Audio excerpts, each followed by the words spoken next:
হযরত আবু রাফে রাদিয়াল্লাহু বর্ণনা করেন যে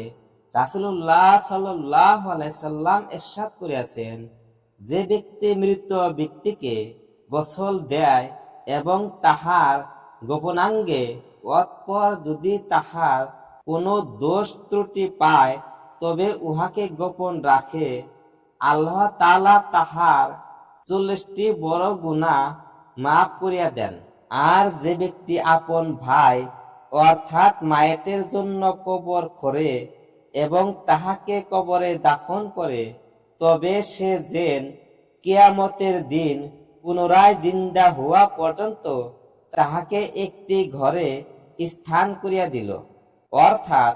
তাহার এই পরিমাণ সওয়াব লাভ হয় যে পরিমাণ সে ব্যক্তিকে কিয়ামত পর্যন্ত একটি ঘর দান করিলে সওয়াব লাভ হয়।